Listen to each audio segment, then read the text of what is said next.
স্বর্ণকার ইন্টারনেট চ্যানেলে সকলকে স্বাগত জানাই।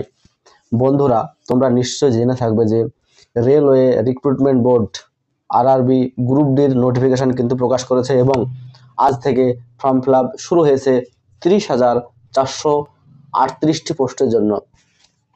তোমরা এও জেনে থাকবে যে 2019 সালে 1,05,000 ভ্যাকান্সি কিন্তু রেলওয়ে গ্রুপ ডির বের হয়েছিল, কিন্তু দীর্ঘ 5 বছর প্রতীক্ষার পরেও রেল সামান্য মাত্র 30,348টি পোস্ট কিন্তু বের করেছে। তো আমরা আজকে এই ভিডিওর মাধ্যমে দেখে নেব যে 2019 সালে ইস্টার্ন রেলওয়ে অর্থাৎ কলকাতা জোনের ভ্যাকান্সি কত ছিল 2019 সালে এবং ফিজিক্যাল এফিসিয়েন্সি টেস্টের জন্য কত কাট অফ গেছিল, অর্থাৎ লিখিত যে পরীক্ষা হয়েছিল সিবিটি, সেই পরীক্ষার কাট অফ কত গেছিল সেটা দেখে নেব এবং 2024 সালে যে নোটিফিকেশন যেটি 25শে জানুয়ারিতে বেরিয়েছে সেটিতে ইস্টার্ন রেলওয়ে কলকাতার ভ্যাকান্সি কত রয়েছে।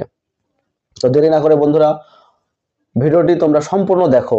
যারা ভাবছো যে যাদের গ্রুপ ডি চাকরিটি অত্যন্ত দরকার তাদের কিন্তু প্রিভিয়াস ইয়ারের কাট অফটা জানাও প্রয়োজন, প্রিভিয়াস ইয়ারে ভ্যাকান্সি কত ছিল সেটাও জানার প্রয়োজন। সেজন্য ভিডিওটি তোমরা স্কিপ না করে সম্পূর্ণ দেখো এবং ভিডিওটিকে দেখার পরে বেশি বেশি করে বন্ধুদের মধ্যে শেয়ার করে দাও। তো আমরা স্ক্রিনে চলে এসেছি। এখানে আমরা দেখে নেব যে ইস্টার্ন রেলওয়ে কলকাতার যে ভ্যাকান্সি ছিল 2019 সালে টোটাল ভ্যাকান্সি ছিল কিন্তু বন্ধুরা 10,873টি। এর মধ্যে ইউআরদের জন্য সংরক্ষণ ছিল 4,926টি, এসসিদের জন্য সংরক্ষণ ছিল 1,461টি, এসটিদের জন্য সংরক্ষণ ছিল 775টি, ওবিসিদের জন্য সংরক্ষণ ছিল 2,619টি, ইডব্লিউএসদের জন্য সংরক্ষণ ছিল 1,087টি। এই নিয়ে টোটাল 10,873টি, অর্থাৎ 2019 সালে কিন্তু ইস্টার্ন রেলওয়ে কলকাতায় হিউজ একটি পোস্ট ছিল।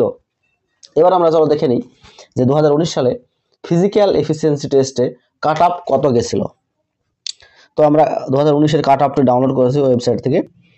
এখানে দেখে নেব যে নর্মালাইজ যে স্কোর রয়েছে সেই স্কোরটা কিন্তু কাট অফ গেছে। নর্মালাইজ স্কোর বলতে যে নর্মাল যে পরীক্ষা দেওয়া হলো, পরীক্ষা দেওয়ার পর যে নর্মালাইজেশন হয়, আফটার নর্মালাইজেশনের যে কাট অফ সেই কাট অফটা কিন্তু এখানে দিয়েছে।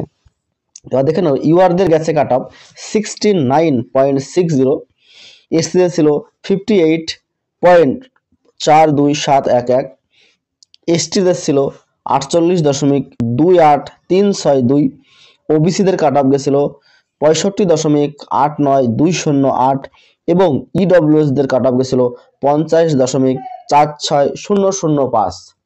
এই ছিল ফিজিক্যাল এফিসিয়েন্সি টেস্টের কিন্তু কাট অফ। এরপর যারা ফিজিক্যাল এফিসিয়েন্সি টেস্ট দিয়েছিল, দেওয়ার পরে যারা পাস করেছিল তারপরে একটা কিন্তু ফাইনাল মেরিট লিস্ট প্রকাশিত হয়। এটা শুধুমাত্র দৌড়ানোর যে কাট অফ সেই কাট অফটা কিন্তু এখানে দিয়েছে। এবার আমরা দেখে নেব 2024 সালের যে নোটিফিকেশন যেটি 2025-এর 22শে জানুয়ারি প্রকাশ পেয়েছে, সেখানে ইস্টার্ন রেলওয়ে কলকাতার ভ্যাকান্সি কতগুলো দিয়েছে। বন্ধুরা তোমরা স্ক্রিনে দেখতে পাচ্ছ সামান্য মাত্র 1,817টি কিন্তু ভ্যাকান্সি দিয়েছে। এই ভ্যাকান্সি খাবে না গায়ে মাখবে সেটা একবার ভেবে দেখো। এত কম ভ্যাকান্সি দিয়ে কি করবে? দীর্ঘ 5 বছর ছেলেমেয়েরা বসে থাকার পরে যদি এই ভ্যাকান্সি বের হয় তাহলে কাট অফ কত যেতে পারে তোমরা এবার ভেবে দেখো।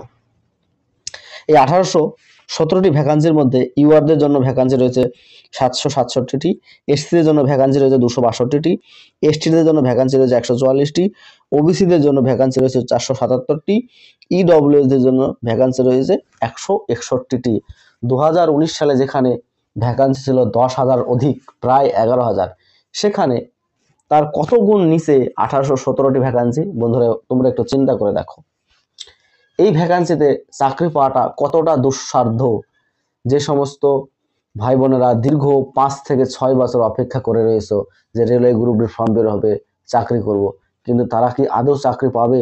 এই নিয়ে তো যথেষ্ট সংশয় রয়েছে। কারণ তোমরা নিশ্চয়ই জেনে থাকবে ইস্টার্ন রেলওয়ে কলকাতা কিন্তু সবসময় হাই কাট অফ যায়। এটা কিন্তু ডেঞ্জার জোনের মধ্যে পড়ে। তাহলে ইস্টার্ন জোনের অবস্থাটা কি হবে তোমরা এবার দেখে নিও। এই ছিল ইস্টার্ন রেলওয়ে কলকাতার ভ্যাকান্সি, 2019-এর ভ্যাকান্সি এবং কাট অফ। আমরা এরপরে যে সমস্ত আদার্স যে জোনগুলো রয়েছে পরপর কিন্তু ভিডিও করব, তোমরা কিন্তু আমাদের চ্যানেলের সঙ্গে থেকো। আর ভিডিওটি যদি ভালো লাগে অবশ্যই লাইক করবে, আর আবারও বলছি বন্ধুদের সঙ্গে বেশি বেশি করে শেয়ার করবে। আর যদি চ্যানেলে নতুন হয় অবশ্যই চ্যানেলটি সাবস্ক্রাইব করে পাশের দেওয়া বেল আইকনটি বাজিয়ে রাখবে। ধন্যবাদ সকলকে।